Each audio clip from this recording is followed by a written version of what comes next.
एक बार की बात है। दो व्यक्ति थे जिनका नाम था मामा और फूफा।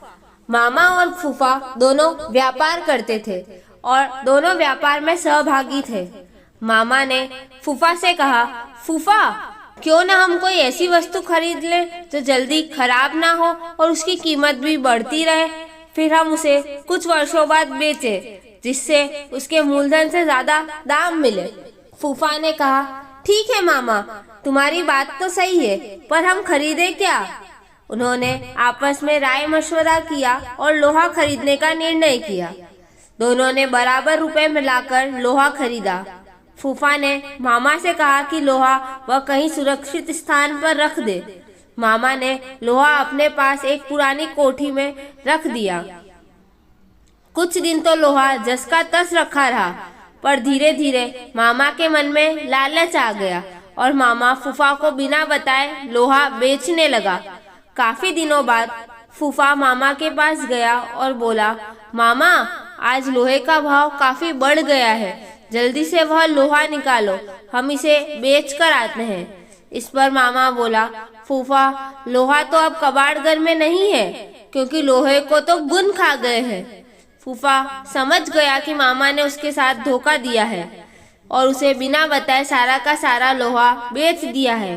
फूफा को क्रोध तो बहुत आया, पर वह बिना कुछ कहे सुने वहां से चला गया।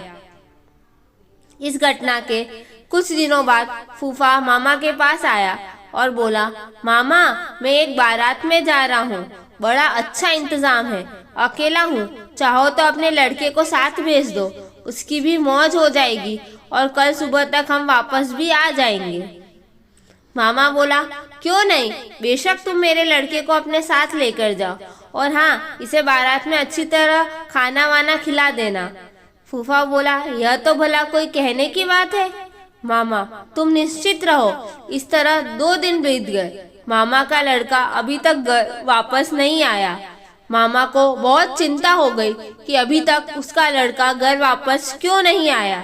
वह अपने लड़के के बारे में जानने के लिए फूफा के पास गया और बोला, फूफा, मेरा लड़का कहाँ है? वह अभी तक घर वापस क्यों नहीं आया है?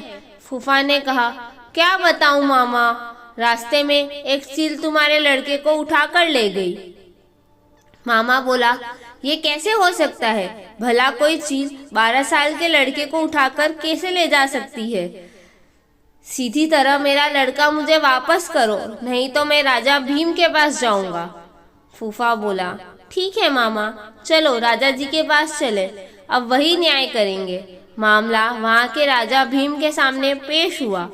राजा भीम ने सारी बात सुनी और आश्चर्यचकित होते हुए फूफा से कहा, देखो फूफा, तुम झूठ बोल रहे हो, भला कोई चील 12 वर्ष के लड़के को उठाकर अपने पंजों से आसमान में ले जा सकती है? इस पर फूफा ने उत्तर दिया, कथा कहूँ कथावली, सुनो राजा भीम, लोहा को गूनन खाए तो लड़का ले गया चील। इस पर राजा भीम सब समझ गए और उन्होंने मामा को आज्ञा दी कि वह फूफा का लोहा वापस कर दे और फूफा को कहा कि वह लड़के को मामा के पास वापस पहुंचा दे। Thank you. अगर आपको मेरी कहानी पसंद आई हो तो उसे लाइक और शेयर करें और कहानी के बारे में अपनी राय कमेंट करके ज़रूर बताएं।